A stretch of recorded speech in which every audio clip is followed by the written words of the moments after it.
And we are ready to begin.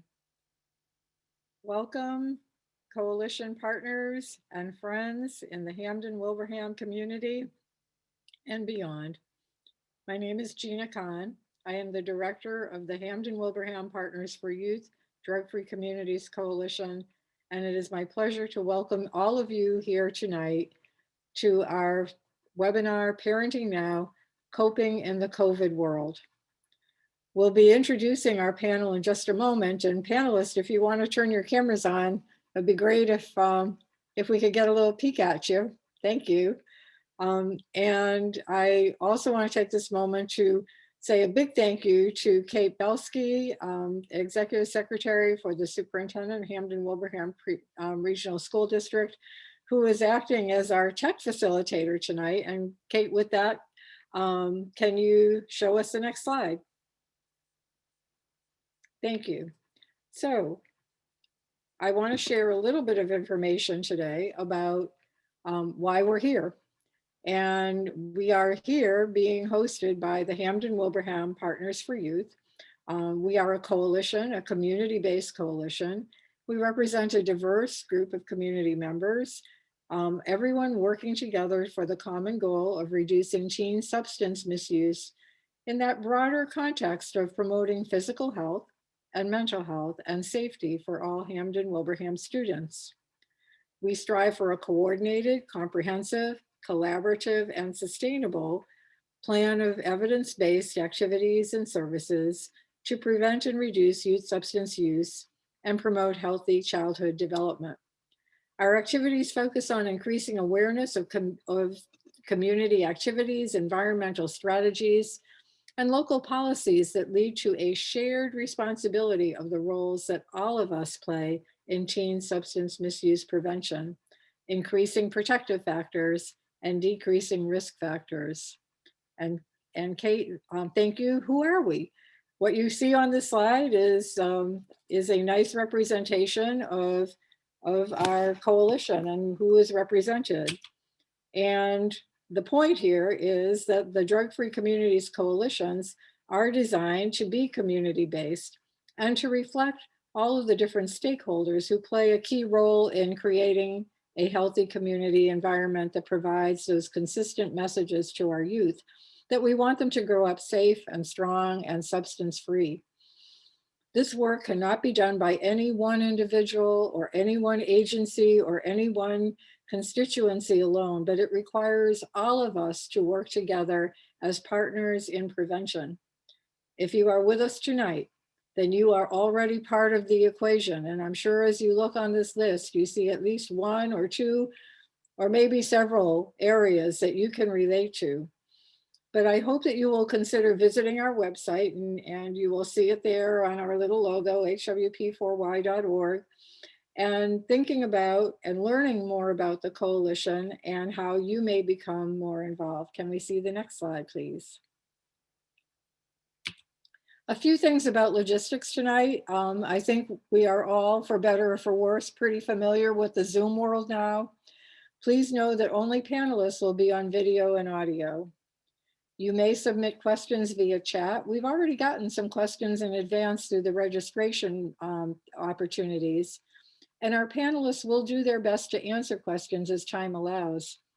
The webinar is being recorded, and the recording will be posted on the coalition website along with a session summary and a Q&A summary and that great resource guide that we will be sharing with anyone who has pre-registered by email. At the end of the program, and actually a little bit before the program, you're going to see a QR code that's going to send you to an evaluation.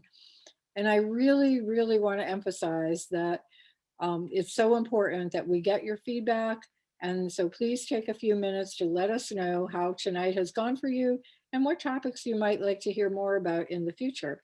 And can we see our next slide? Tonight's topic is something that I think we've been looking forward to, because in that description that I just shared in terms of who we are and what the coalition works on and what we all collectively care about, our world has certainly been greatly transformed by the pandemic crisis of these past 10 months. And the coping aspect, the being able to navigate those ups and downs and those challenges are definitely something that I think taxes all of us, each in our own way. And so our webinars this year have had that element of how to promote healthy coping skills. And we are very fortunate tonight to have our friends from MassSupport, and specifically Sarah Geyer, as you can see here, senior team leader on the Western Mass team. MassSupport is a FEMA-funded program, and I think she'll tell us a little bit more about it when she begins. I also want to mention that we are very fortunate to have several members of our larger community of mental health resources with us tonight. That includes Kim Lee from the Mental Health Association, and it includes Kathleen Cordier from BHN, the Family Resource Center, and Hampden-Wilbraham's own Carrie O'Connor, who will be helping to round out the picture by giving everyone a little bit of an idea of how to navigate some of these challenges that you may be facing. With all of that in mind, it is my absolute pleasure to introduce Sarah Geyer, and Sarah will take the microphone. Thank you so much, Gina. I really appreciate being here tonight.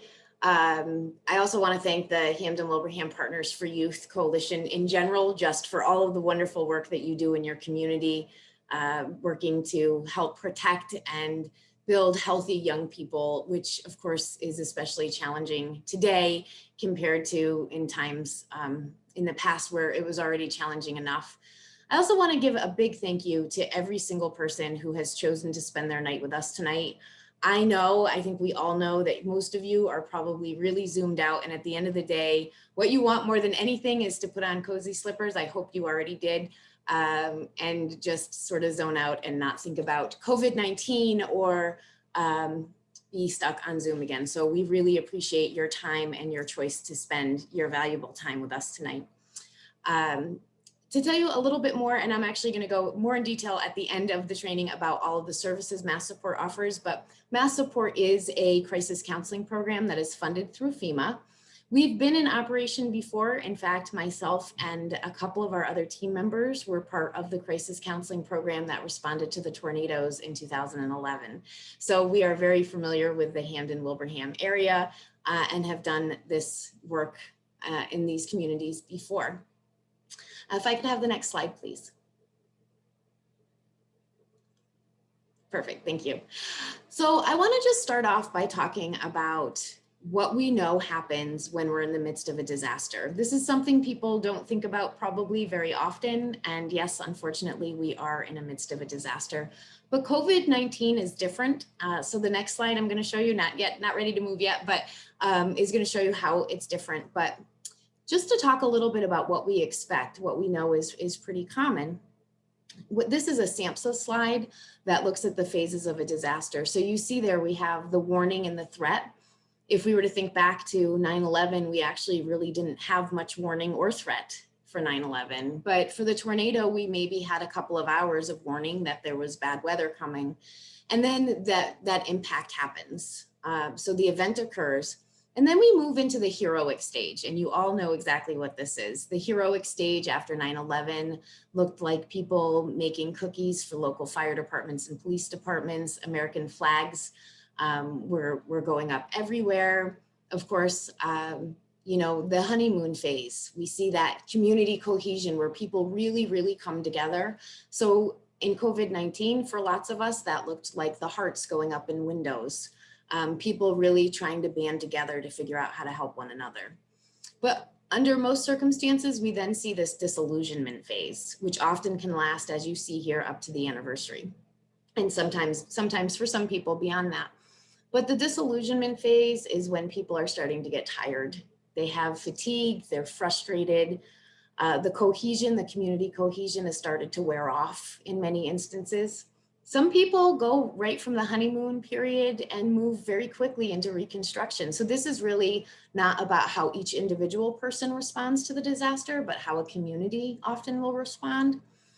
And so then we see that this disillusionment happens. And what that can often look like is people are getting very irritated with each other online. I don't know if any of you happen to be on social media. That's a little bit of a joke because most people are now, but and noticed the anger that we saw coming at one another during different times, even still. And usually we take that very much at face value, that people are that upset because of a specific issue that they're arguing about.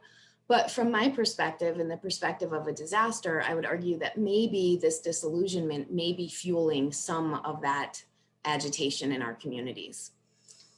Under normal circumstances, we then reach that anniversary, which is why the crisis counseling program is generally designed to last for about a year. So it actually gets us right to that anniversary marker. And then we see that the reconstruction has truly started.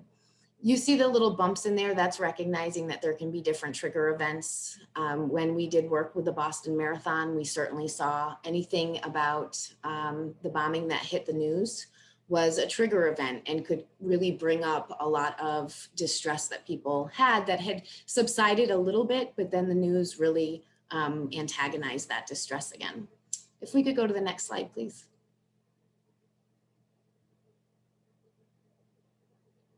There should be one more slide in between. And there is not. Well, so you don't get to see my lovely art. Nope, sorry, if we can just go back to the other one, sorry. You don't get to see my lovely drawing. What I did is I basically took a marker and I scribbled all over this to show what it looks like in COVID-19. And the reason, if you can imagine my scribbling all over this, is because we went through the honeymoon period. We saw all of the hearts up. We saw people really trying to band together, being out there supporting our essential workers.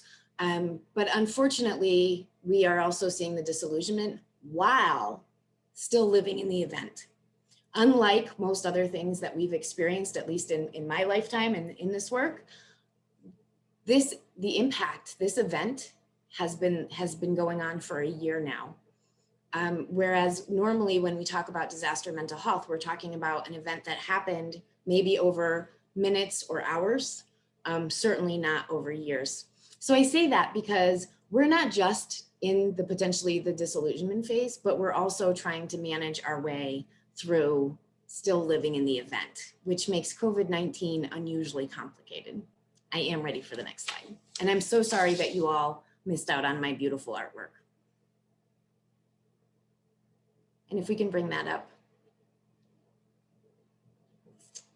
So in the crisis counseling program, we spend a lot of time trying to just provide people with information about the ways in which toxic stress can wear on them and what types of experiences can lead to this toxic stress.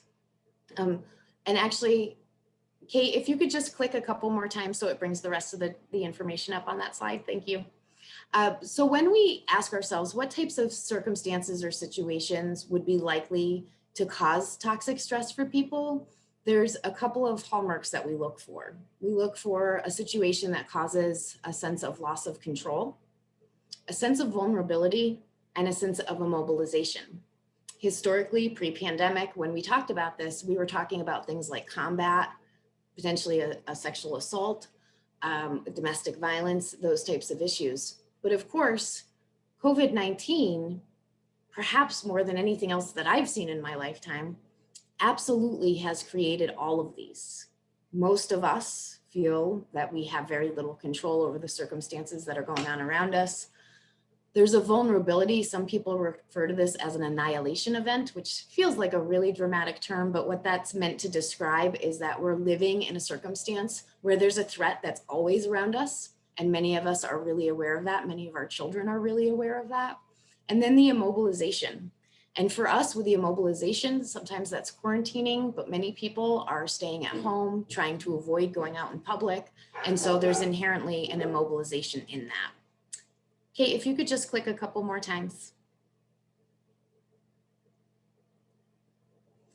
So that traumatic stress usually includes that the experience is overwhelming, that there's a threat to our physical and or our mental well-being, which of course we are all living with that threat, and also a threat to our loved ones. So for those of us in the audience who, aren't particularly high risk, we may not be so much worried about our own safety, but we're really worrying about other people's safety and our loved ones. I think there's one more bullet point there, Kate. Thanks. And that feeling of helplessness or fearfulness. And again, that's something that most of us are experiencing in the context of COVID-19.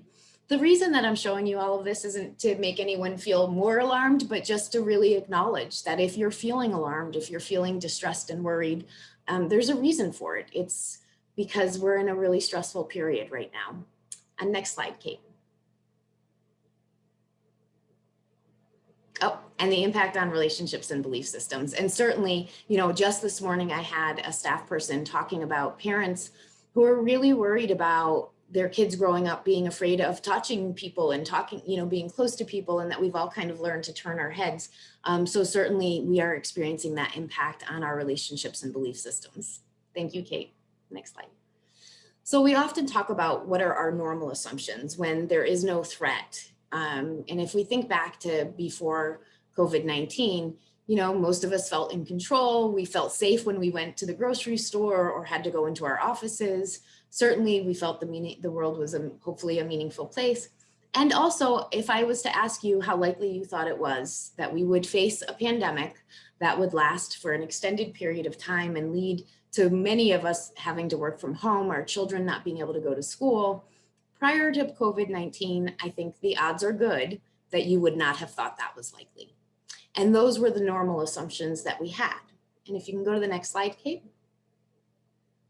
But what happens when we have a potentially traumatic event is that our normal assumptions are shattered. And what that can look like is that we don't feel like we're in control. We don't feel safe. We may not feel that we're worthy. We're hearing a lot of that around vaccine guilt, because certain groups of people have been prioritized. And in some cases, those groups of people are otherwise relatively healthy people, like first responders, those of us in the medical field and mental health field. And so there can be some guilt and some sense of I'm not worthy of getting this vaccine because there's other people at higher risk. It's a really common experience when we're going through a potentially traumatic event. It can feel like the world's not a meaningful place. And we can start to be fearful that any of these things can happen to me or to the people that we love. And so this type of an experience can really shift our sense of safety in the world. And you, of course, for any of you old enough, which is probably most of us, to remember 9/11, remember the way that we felt about the world before 9/11 happened versus the way that we felt about the world after 9/11 happened. And so this is something that most of us have been through before, and we know that we're not going to go back to those normal assumptions. We're going to find a new normal, and the jury is out as far as what that's going to look like for all of us. If we can go to the next slide. Jenna, I realized I haven't done much pausing. Are there any questions that I should answer?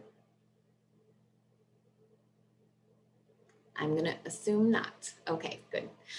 So I want to talk just for a moment about the domains that are affected by trauma or highly stressful events.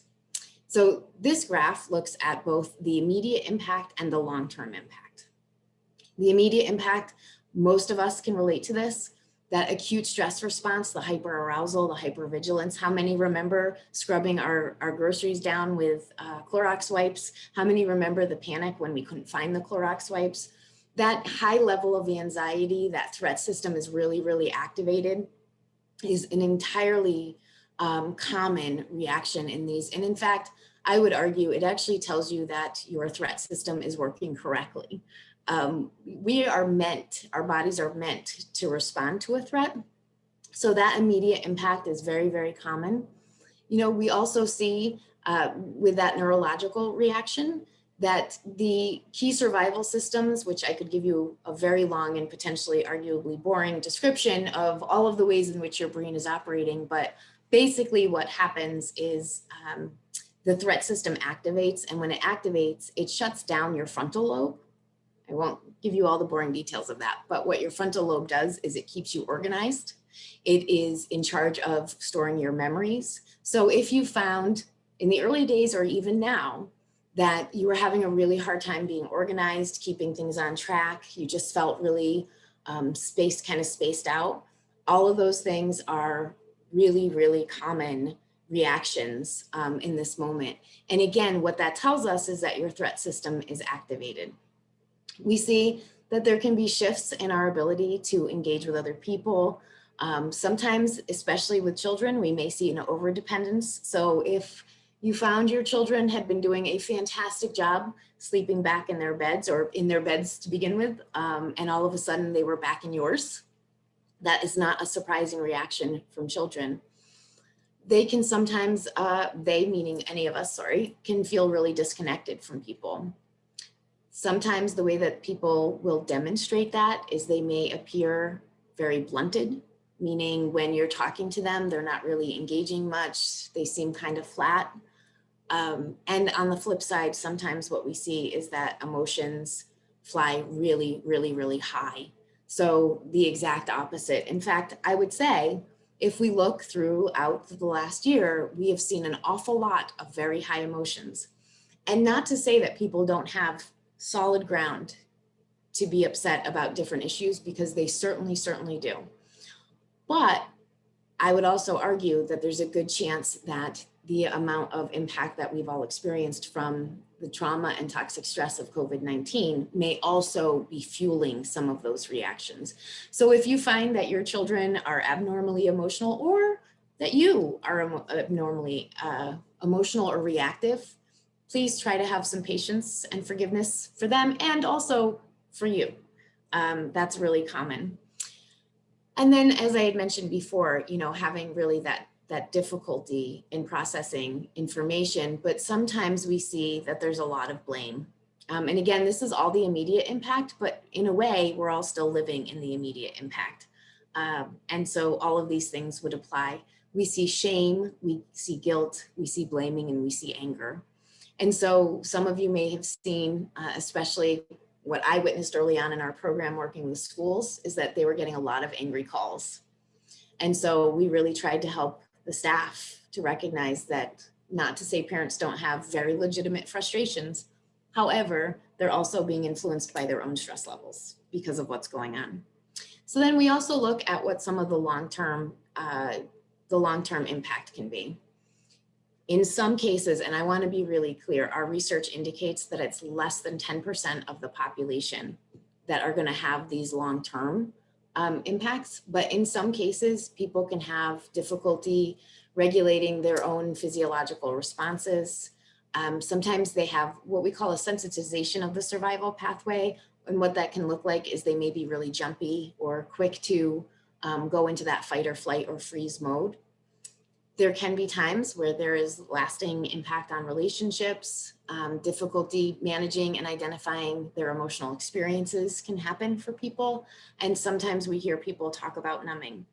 Again, the majority of people who go through these experiences, once they get to that recovery period, they're going to recover, and they're actually going to do it fairly independently. But we are always, as the mental health field, trying to get out to the people who we know may be struggling for that recovery. That's often going to be people who have had a lot of other traumas in their life. And so that makes them more vulnerable to struggling in that recovery process. I did see that we had a quick question. Oh, yeah. So, Sarah, there's a question from Nikki. Do you look at these impacts in the geriatric community? I want to be clear. I know that people are looking at it. That has not been my area. I can say, that we are starting to do some work with some of in the nursing homes throughout the state, and we're also doing work with caretakers. Pretty consistently, we're seeing that these reactions are pretty common, but it's also mixed with a lot of other things. Part of what I'm seeing a lot in the geriatric populations I'm working with, so I don't want to give this as a research-based answer, but I'm definitely seeing a lot of grief. And we're seeing grief throughout the lifespan, but it seems to be even more kind of persistent in the older populations, which really does make sense, because as we get older, time often becomes much more valuable. So I would say if we're talking about the geriatric population in particular, I would want to think a lot about the grief component as well as all of these. As far as actual research that looks at the impact of trauma and toxic stress, I would be happy to look that up, but I'm not an expert in that area. I see we have another question that just came in. So the next question is, how do we help children who might have other ACEs and may respond by shutting down? Remote learning makes it easier for students who are home to disengage. Yes. I'm going to ask you, Jenna, to ask me that again in this next slide that we're moving to, because it falls into a little bit of what I'm about to talk about. Thank you, Kate. So this is the how do we try to avert as much of this as possible. I am not a doctor. I do not even play one on TV. However, this is a prescription that even I am allowed to prescribe to people. It's a little bit simplistic in some ways, so I'm going to break down piece by piece. When we think about protecting our children, one of the things that is really, really important is making sure that we're taking good care of parents. And sometimes those parents are the parents of your students or your patients. If you work in the medical field, sometimes those parents are ourselves. We often focus so much on the children, which is really important. But the truth is, and you've all heard the saying, if mama ain't happy, ain't nobody happy. And there's real truth to that. If mom and dad are distressed, if mom and dad are drinking too much, if there's violence in the home, those kids are vulnerable. And so one of the most important things that all of us can do if we're parents is take good care of us. So positive attitude is a little bit overly simplified, but really focusing on our own self-care. And then this cognitive flexibility through reappraisal, what that means is really working to be willing to reconsider things. Sometimes, for example, we might have a family that gets really stuck on being mad that their kids aren't in school. And I understand that, and I understand all of their concerns, but the reality is, going back to one of my original slides, we're all somewhat powerless in that right now. We can make phone calls, we can advocate, but at the end of the day, either the schools are open or they're not open. And we have to be able to reappraise the situation and figure out another way to address what's going on at home. And so that's really, really important for us. Also looking for people around us who are managing really well, and what are the skills that they're using? What are they leaning on to be able to do that?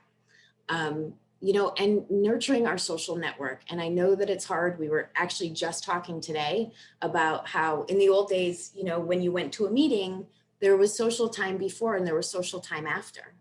And so now we're all showing up to Zoom. The meeting starts when we show up, and then it ends when it was scheduled to end, and we all leave. And we're all really missing that social connection with other people. And so really being intentional about trying to maintain social connections. Excuse me. And I cannot overstress the importance of our own physical well-being for us and for our kids. So making sure that we're eating right, that we are getting lots of water. It's not unusual when people are stressed out, we drink too much coffee. Sometimes people are drinking too much alcohol. In fact, one of our surveys that we put out very early in the pandemic showed a lot of people reported that they were drinking more than normal. So being really aware of those things and making a pointed effort to take good care of ourselves.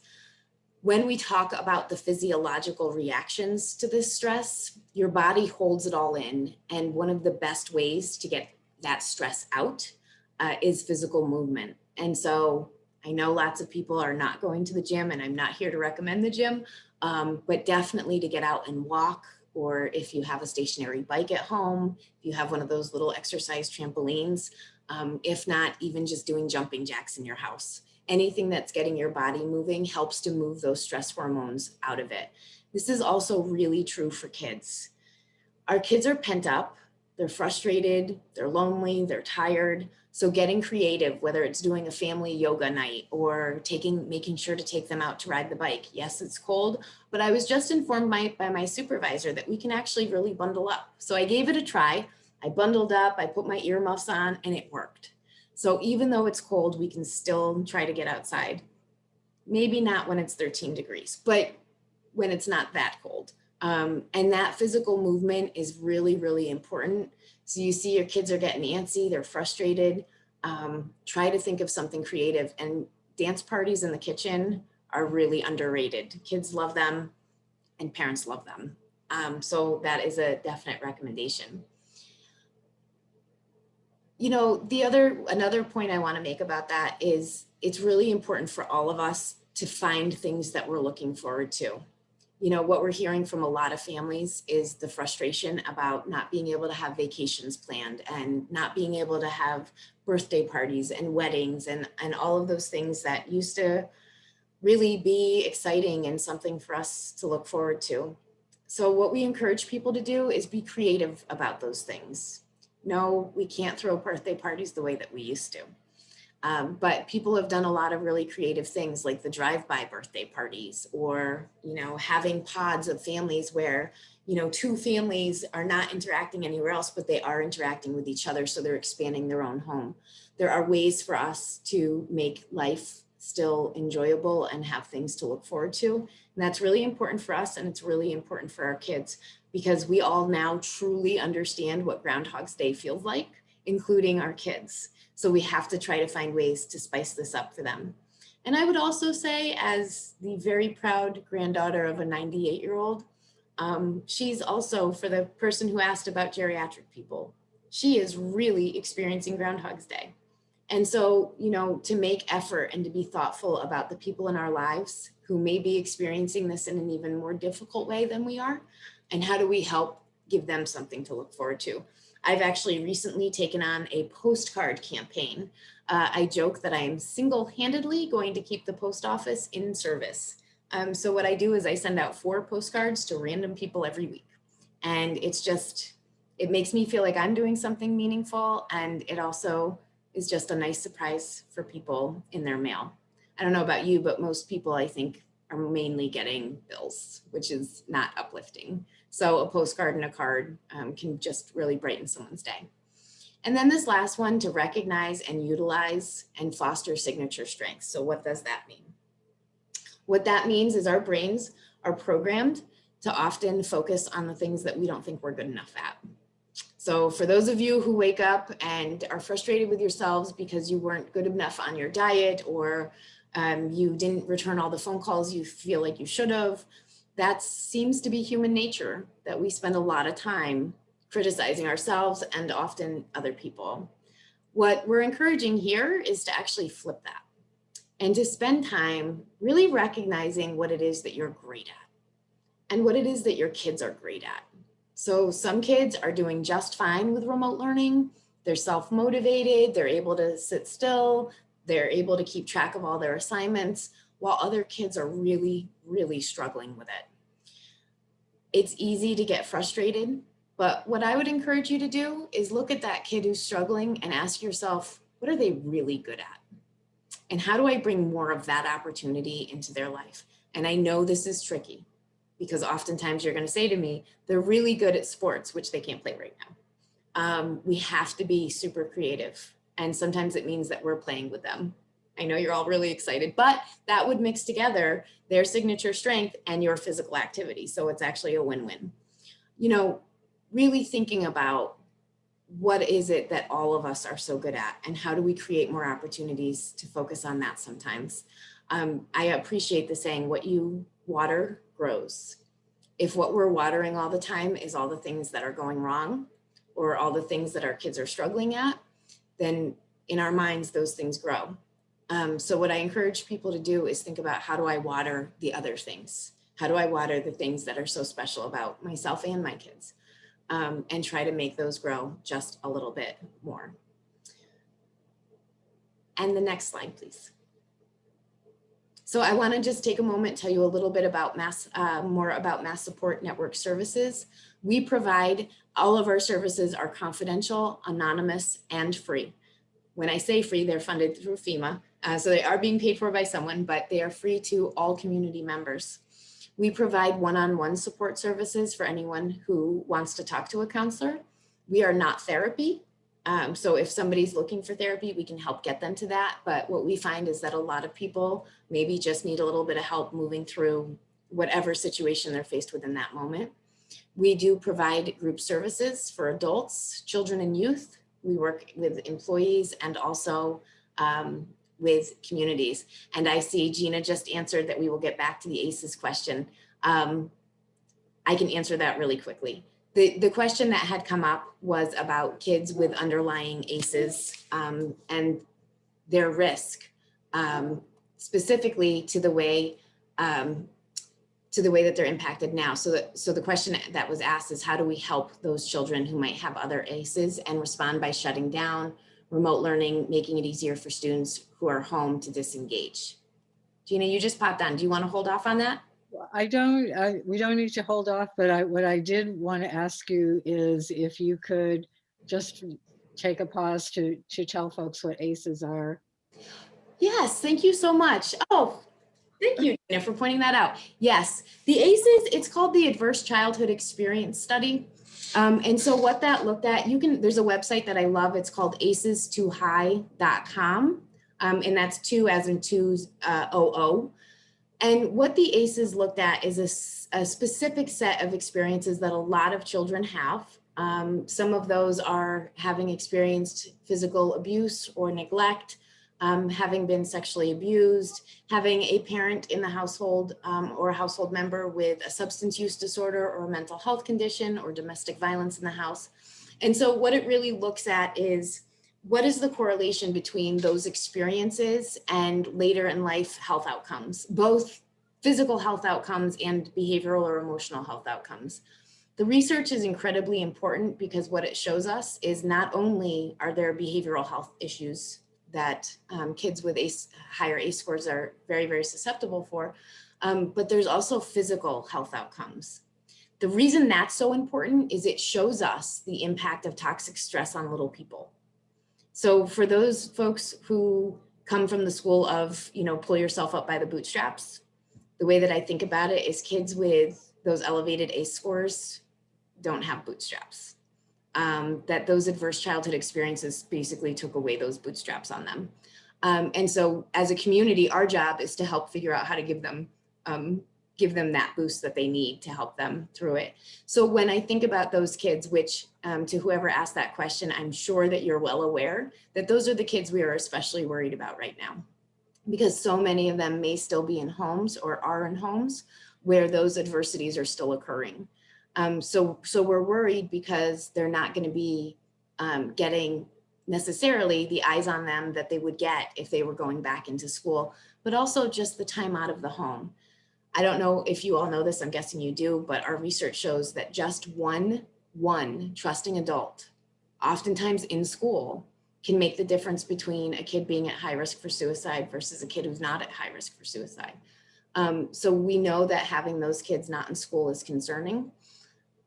I would like to give an opportunity, because we have a wealth of knowledge, to circle back to this. But again, I'm going to say that one of the most important things that we can do here is, one, make sure that to the best of our ability that we're helping have a healthy family, right? The best thing we can do for those kids with those ACEs is make sure that their home is stable as best as we can, but also is, helping to focus on their strengths. The more that we pick at kids who are struggling, the more they shut down. And so oftentimes, really being able to help when they're not in that shutdown mode, emphasize the things that they're doing well is really important. But Gina, can you make sure we circle back to this in just a moment with the panel? Absolutely. And I know that some of our panelists will be very eager to revisit this.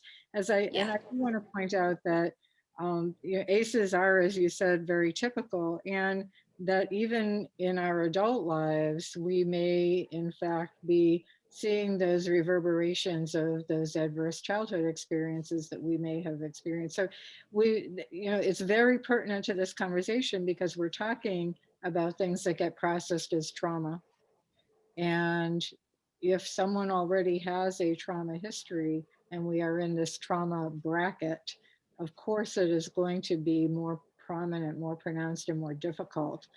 And I know some of our panelists are probably very much itching to get into this discussion as well, in terms of some of the strategies of consistency and predictability and which is harder in this environment without a doubt.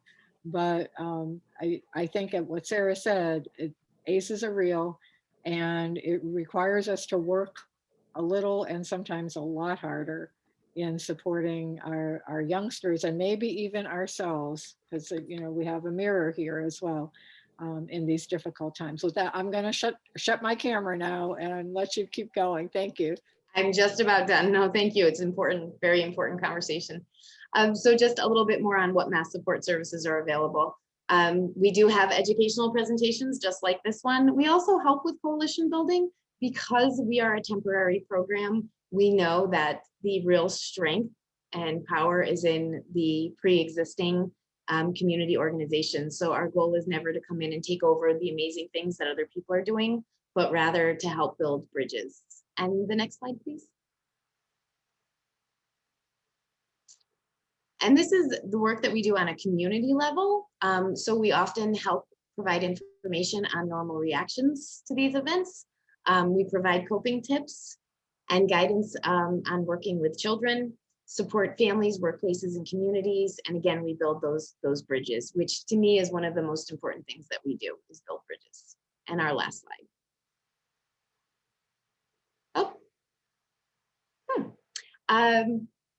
You know what? I think that you probably aren't worried about what model we use, but we do use a model called psychological first aid and skills for psychological recovery. As I told you, we are not therapy. We are very intentionally not therapy. So we're there to be that bridge sometimes that people need. Oftentimes it doesn't lead to people needing anything else, but sometimes it does, and we help make that connection as well. And I think I covered everything else there. The next slide, please. So just want to let you know about some national and state resources. You're going to hear about all of the amazing local resources that you have, but want you to know Mass 211 is available to you.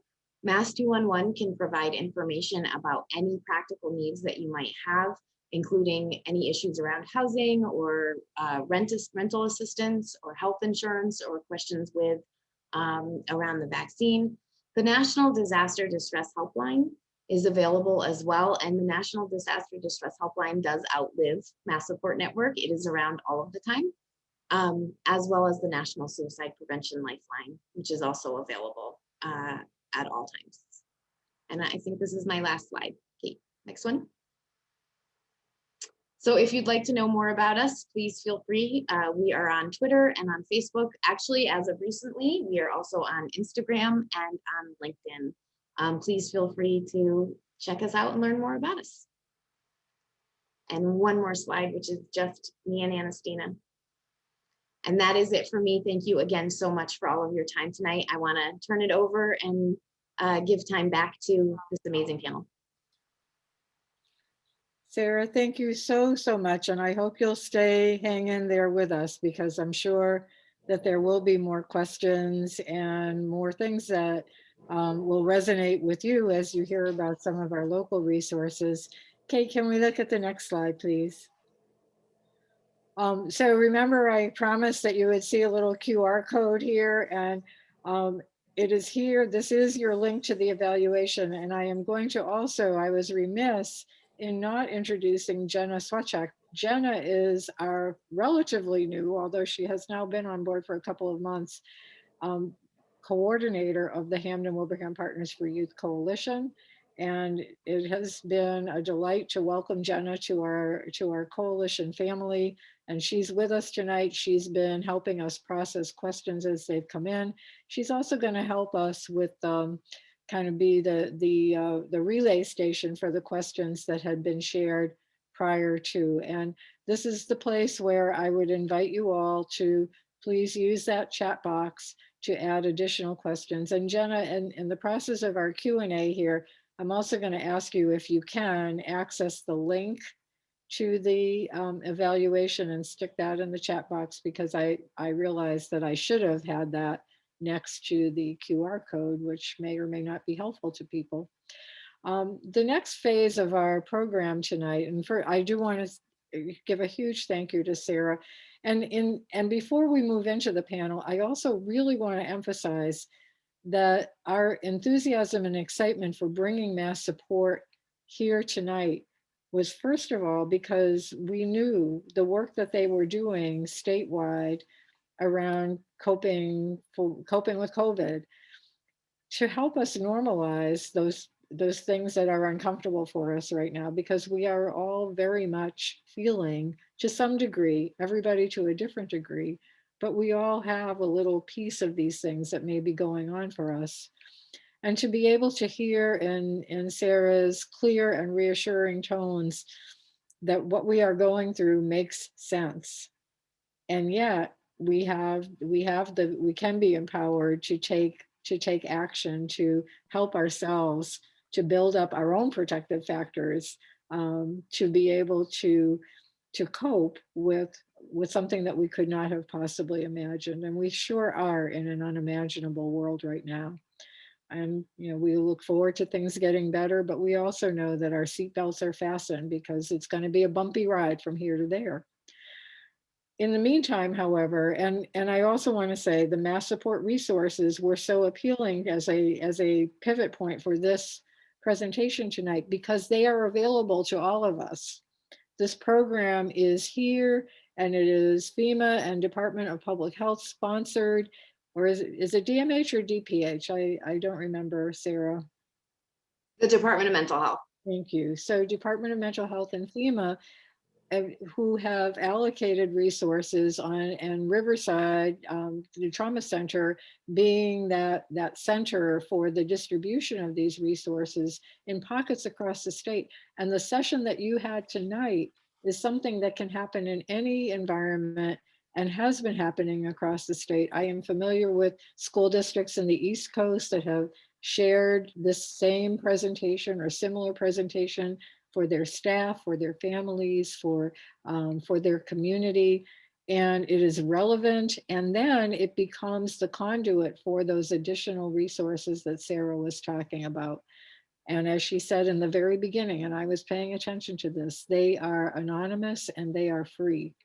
So I want everyone who is listening tonight, or maybe listening to this program after the recording is being shown, not to forget that there are available resources in that wide state level.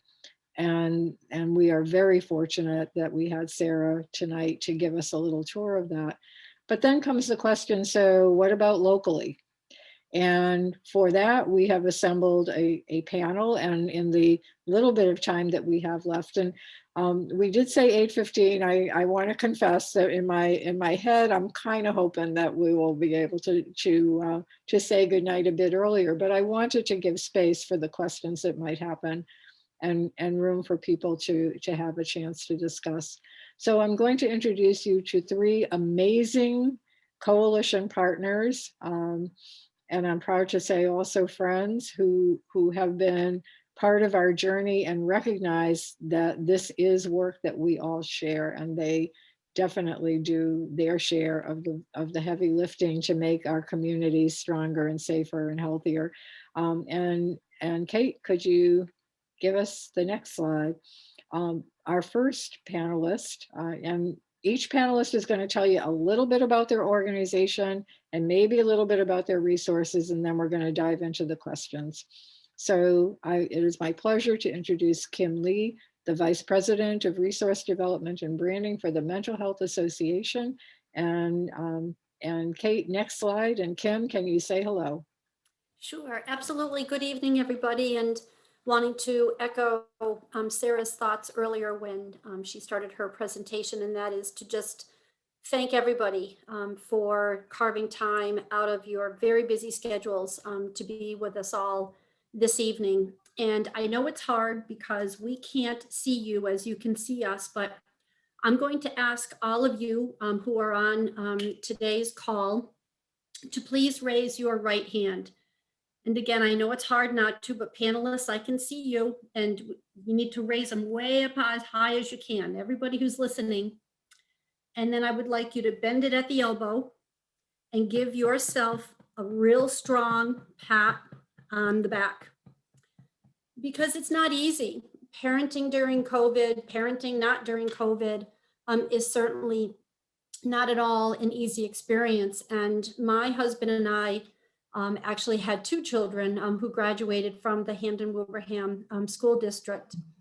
And just before, COVID, I was saying, oh gosh, I pass Minnechaug and I see all those parents waiting for their children. And geez, I wish I could be back at Mile Tree, or I wish I could be back at Minnechaug. And wouldn't it be wonderful if our kids were young again? I haven't said that once during COVID. I cannot imagine the unprecedented challenge and stress that families endure because of the financial challenges, the challenges to emotional health and wellness that COVID has imposed upon all of us. And, we may all be in the same COVID storm, but we are certainly not in the same boat. So the storm may be consistent, but really the boat in which we are all trying to weather the storm may be different.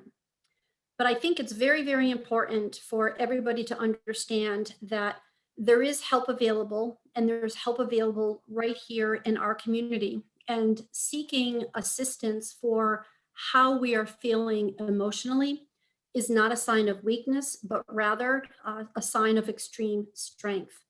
There is absolutely nothing wrong with seeking help, just as we would seek professional assistance for a physical health condition. We should feel just as comfortable engaging the help of a mental health professional. Mental health is absolutely a part of our overall health, and our brains, like our hearts, are vital organs, and each one requires the same amount of care and attention. Seeking a counselor or a therapist is really nothing out of the ordinary. In fact, it's quite ordinary. And through my work with MHA, I've had the benefit of seeing and witnessing the positive outcomes that come with visiting a mental health professional.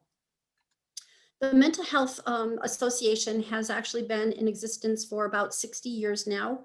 Originally, we were founded by a concerned group of caregivers, parents, loved ones, family and friends of adults who had been institutionalized because of their mental health or their intellectual disability. So you think back 60 years ago to when MHA was founded, and sadly, institutions and hospitals were how individuals with mental health and intellectual disabilities were cared for. The people who founded MHA were staunch advocates and champions for this population of people, and they were very instrumental in what's called the deinstitutionalization movement. And so the Mental Health Association was actually the very first organization in Western Massachusetts to open a residential facility for adults who were exiting the state schools in our area. That was the very first home. It was in Long Meadow, and it is still very strong and in an operation today. Best Life is the name of MHA's Emotional Health and Wellness Center. We are an outpatient behavioral health clinic, and we are available to help families, individuals find a boat that's going to help them weather this storm. And our number, 844-MHA-WELL, is up on the screen. And we would encourage you to call, explore, get information, find how it is that we could be helpful. Family counseling, individual counseling.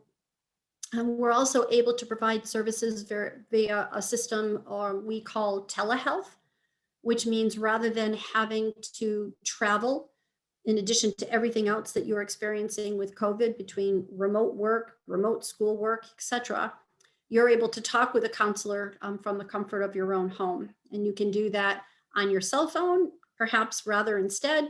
You can do it from your car. You can do it in the lunchroom at work if you're back to work.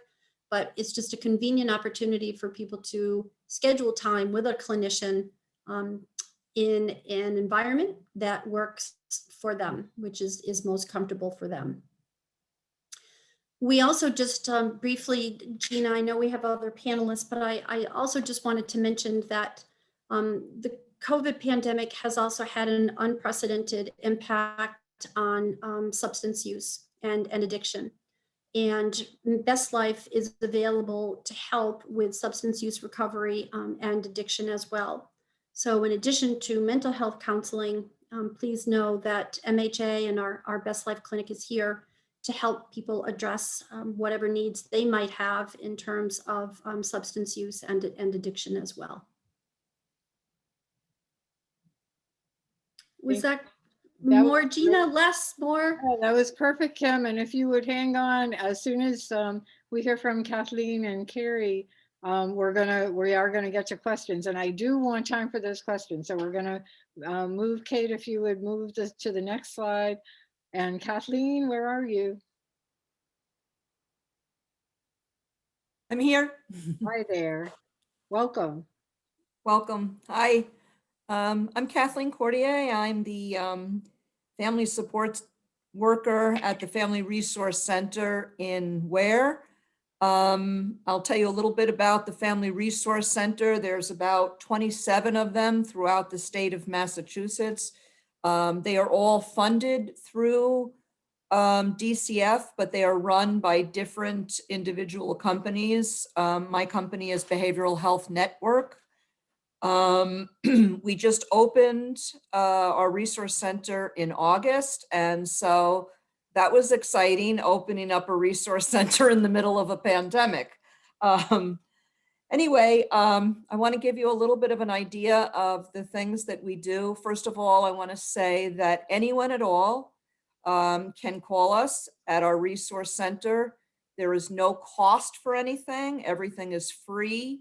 There is absolutely no qualification. You can be any age, you can be anyone at all, and you can be in any income bracket as well.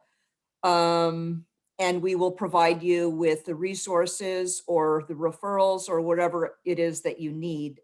If you're not sure, you can always call us. And if we're not able to provide the service you need, we certainly will know who can.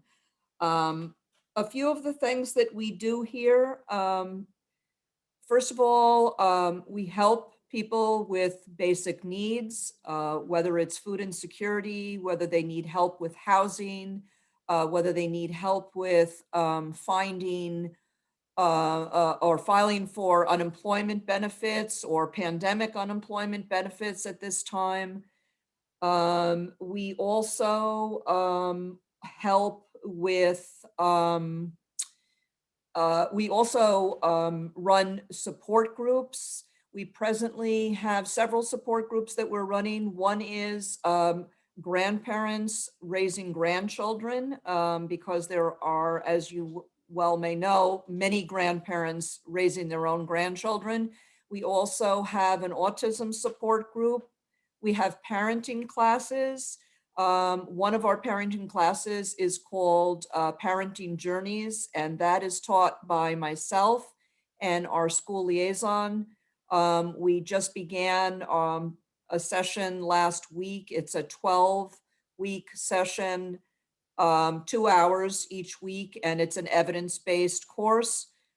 Sometimes people are required to take this particular class, maybe required by DCF or by the courts, or recommended to take it. A lot of times people just want to take the class. And let's see, what else? We also have, I want to make it clear that we work in this area. So anyone who is in the Hampden-Wilbraham area, you know, we work with all of you. We have a staff of about 5 people. We have a director of the program. We have a therapist who works with the family partner. We also have a school liaison person, and we have myself, which is the family support worker. If someone calls us outside of the area, now everything is done pretty much on Zoom because of COVID right now. But for example, if you lived in Springfield and there is a family resource center there, if for whatever reason you didn't wish to choose that and you wanted to call our resource center instead, we would be happy to help you. I can go into a little more detail and also tell you that in addition to what Kim had said, also, we also do make referrals for recovery coaches, for substance abuse, substance recovery, domestic violence referrals. We also provide we provide the resources, and we collaborate with other resources that are in the area, which whatever it is, if you needed help with transportation, let's say, if you needed help with childcare, if you wanted to know how to get services for Social Security or Social Security disability, et cetera, we can help you file those applications and we can guide you through that. I think that's pretty much all I can think of to say right now, because I want to give time to the other panelists here, but I'll be happy to answer any questions. I hope that's okay, That's Gina. Perfect, Kathleen. Thank you so much. And I think what I want to emphasize, and you'll hear from Carrie in just a second as well, and Kim, we're talking about where to get some support for some very concrete needs that you may have right now, or that you may know someone who has these needs right now. And so it does factor into that important conversation of coping and managing with stress, to be able to know where to get the assistance and that assistance is available. Carrie, if you could, and I'm going to ask you to be so quick because I know that there are some questions that we have promised to get to. So Kate, next slide for Carrie, please. And the next slide too, because we've introduced Carrie O'Connor, our family resource specialist from HWRSD. Take it away, Carrie. Yes, good evening, Community Coalition, MassSupport, and thank you, Sarah, Gina, Kim, Kathleen, Jenna, and all of you for being here and participating. So I am the project coordinator, case manager for the Hampden-Wilbraham School District, as well as I am a coalition member and a legislator. I have multiple years in the field regarding mental health needs, being out there and outreach through, of course, through this pandemic. I have been out there in the community providing support and resources to our students and families within the Hampden-Wilbraham Regional School District. And I have to say, out of over the 20 years that I have been providing support regarding trauma, going even the 2011 tornado, relocation support, mental health, substance abuse, trauma, domestic violence, I bring that knowledge of multiple resources as well as multiple connections within the communities based on the years of support I've been providing students, families, youth, children, and families. So I'm going to discuss a little bit. I'm going to try to be very quick, but if anyone has any questions, please, we have a question and answer for that. So again, I do provide support within the district. There is a triage process. I do provide that direct support going into the homes, of course, with safety, COVID precautions, and the barriers that I have seen have been absolutely heartbreaking at times with what our young children, youth, and families are experiencing. So my role is to help parents, teachers, counselors, community members all over to access appropriate resources based on the individual needs. So here's just a very brief list. The Hampden-Wilbraham Coalition, as well as the school district, we do partner with Behavioral Health Network, which provides a multitude of therapeutic services, all the way from outpatient behavioral therapy to substance abuse to our Children's Behavioral Health Initiative in-home services, and also services are being held remotely. Clinical and Support Options is another agency that we do network. Again, there's a lot of agencies that we network with regarding assisting families with referrals to get some providers and therapists and support for their children that are in need. We also have a Family Support Network, and I know that Jan Lamberg is on this, and through the Western Mass Training Consortium, which they offer a multitude of parent support groups, which are all virtual. And there will be contact information regarding the Family Support Network, and they're very similar to the Family Resource Center that Behavioral Health Network offers. Also, we have the Western Mass Recovery Learning Center in Springfield for adolescents, young adults, all who are struggling with substance abuse. They have local Alcoholics Anonymous, Narcotics Anonymous, 12-step programs, smart recovery programs, a list of detoxes and rehabs that if any students, family members are struggling, that is some information that you can go to. The Department of Transitional Assistance, again, provides emergency cash assistance. And there is also SNAP benefits is another resource. And we have our Western Mass Food Banks. The local numbers are there. So if you're struggling with providing food and just really in a hardship, which a lot of us have been, please give them a call. There's food banks all over. And then we also have the Empowerment Center for veterans and their family members. Any veterans and family members that are struggling, there's an open pantry located in Agawam that all you need to be is a veteran or a member of a veteran to be able to resource over-the-counter medications, ointments, as well as food. And this is just brief resources. And I want to add, Carrie, that these resources, as well as many others, are listed on the coalition website. Yeah. So I really encourage you. And we're going to take a very quick look at Carrie's next slide, which has to do with emergency and crisis services. And these are phone numbers that are accessible. You will be getting a list of these resources when you, for anyone that is registered, and they will also be posted on the website. I'm not sure that I think maybe we should move to questions now. We can leave this slide up, however, so that people can take a look. So Jenna, can you guide us through a few questions that have either come along or were with us from people that had registered? Sure. So one of the first questions I think we should touch on, it's towards Sarah. What do you suggest actionable steps are an average family can take when they are stuck and unable to be cognitively flexible? It's a great question. We have all sorts of little things that we recommend trying, like, making a family routine, making a routine for yourself, planning and scheduling family activities.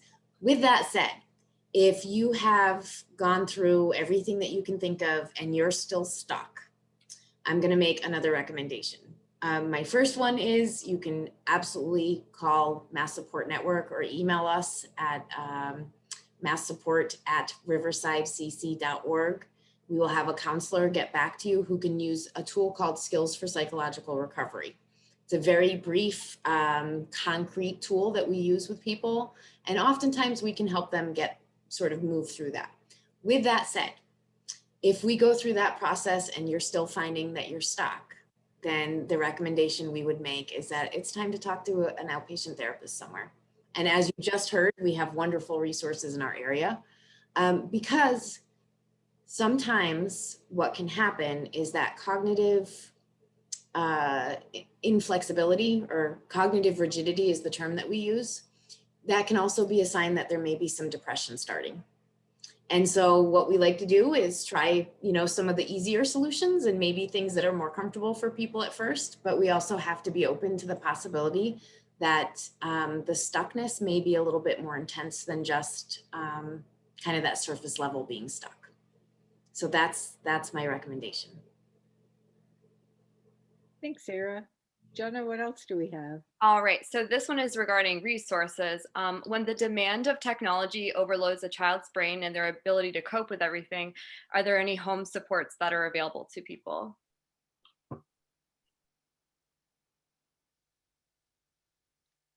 So I'm thinking maybe either Carrie or Kathleen or Kim, really anybody can jump in here. I'm not sure what the asker means by home supports, but when people are kind of overwhelmed by that overload. I can answer that question, Gina.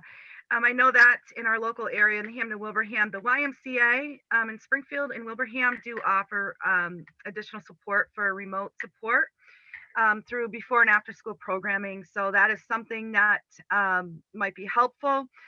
And also there are other supports out there with in-home services that could probably help with the transitions, the structure. But we do know that the remote learning, a lot of our kids, young adults, they are struggling with that piece. And so we do I have to say that we do a lot of support within the school first, and to see how we can accommodate those kids, or our adolescents, and then from there we would refer out to the appropriate resources. And I do If, want, uh, I want to mention too, that we have people with us today that are from other school districts. So, I think just bear in mind that connecting, communicating, sharing your concerns, and then engaging in those folks to help problem solve, no matter what school district you may be working with, is important. Gina, if I could just quickly add, for those of us who work in this field, for those of us who day in and day out are in this industry or who are school professionals, it's very easy for us and it's very top of mind for us to know what resource to call or what resource to seek out. But for so many families, this is really very new, uncharted territory for them. And so I would just offer that I put my email into the chat. I don't know if everybody was able to see it, but there is help that's available to help you navigate. So don't feel that you have to seek resources individually or independently. There are many of us who are available in this community, in your community, who can really help you through that process, really hold your hand and make sure that you are getting the support and you're aware of the supports, because there are many that are available in your community. So first and foremost, don't feel that you have to go through this alone, because you don't. There's lots of resources that are out there and available to help you navigate through all the different services that are available. This is Kathleen. I just want to echo what both Carrie and Kim are saying, which is in the Family Resource Center, we as well can speak with parents and teach them and help them with advocating for their children in school and making sure that their children are getting what they need and how to go about that. So same here, and my contact information is in the resource. And I do want to add for Kathleen, as well as what Kim said and Carrie, also the resources that may be not necessarily in the school, but also in the community. And so some of those solutions may be in that wider circle of our lives. How about the next question, Jenna? Okay, so the next question, what type of developmental delays might we see in our kids considering they haven't had typical experiences over an extended period of time? Is there an impact that we should be aware of when it comes to expectations for them? I'd like to take that question if you don't mind. I wanted to say something a little bit different, perhaps. The way that I looked at that question was what I've been understanding from a lot of the therapists and a lot of my other coworkers, as well as myself working, is that I see a lot of children who have become incredibly resilient during this period of time. And what they've done is that they have turned things inward and they have really focused on their relationships with their family members. And the teens in particular are so incredibly adaptable, which is a wonderful strength to have, obviously, in life. And they have had to reach out across the internet and be able to learn how to navigate their whole world of connections through the internet. And they have done that incredibly successfully. I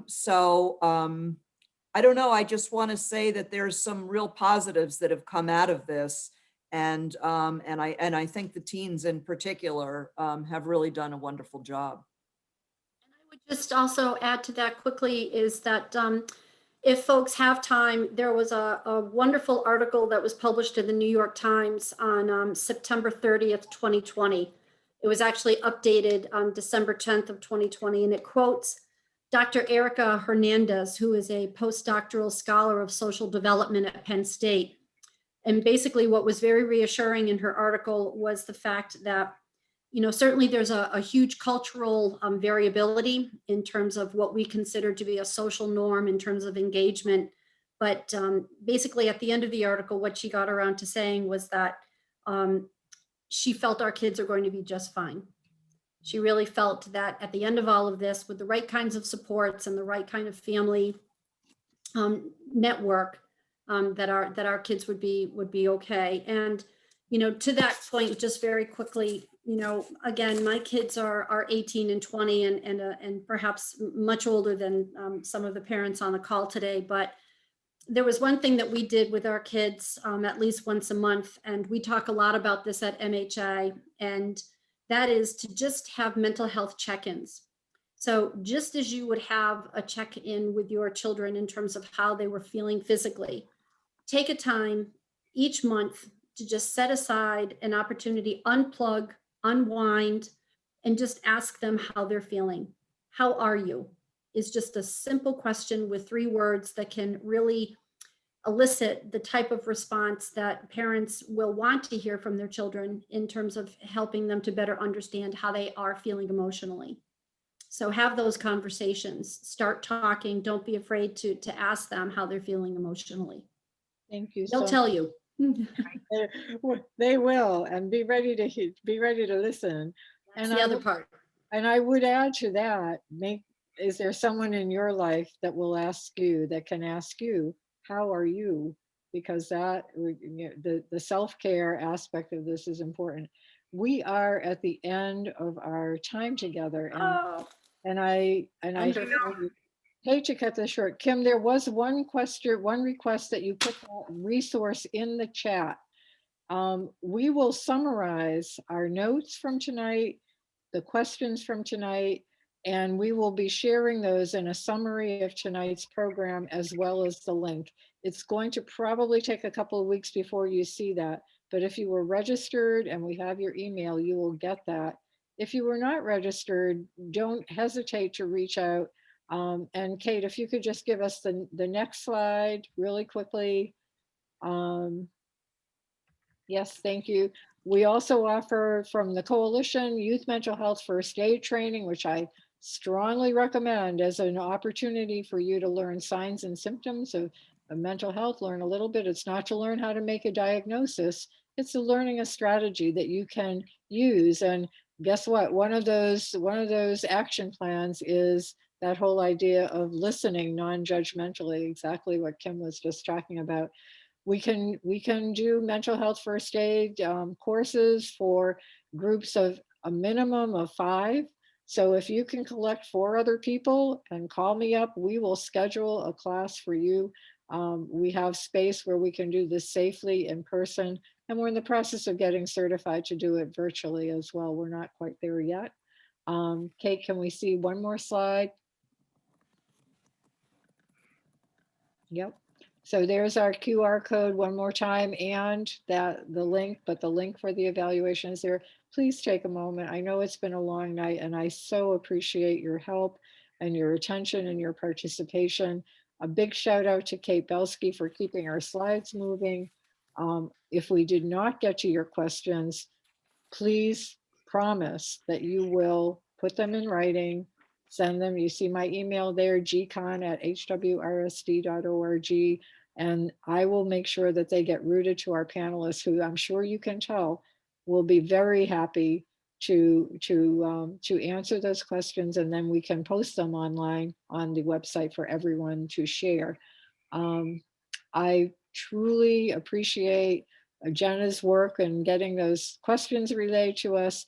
Our amazing panelists, Carrie and Kim and Kathleen, Sarah and her, she had a behind the scenes partner, Anastina, who I know was instrumental in putting the presentation together. And most of all, those of you who took the time tonight, who hung in there with us. I had promised that we would maybe leave earlier, and I have kept you a few minutes beyond. And for that, I hope that every minute was worthwhile. Take care of yourselves. please hang in and draw your strength from those places that you have available to you, including those great resources that you heard tonight. Stay in touch with us, come back to our programs whenever possible, and keep in touch. Let's keep the conversation going. Thank you so much.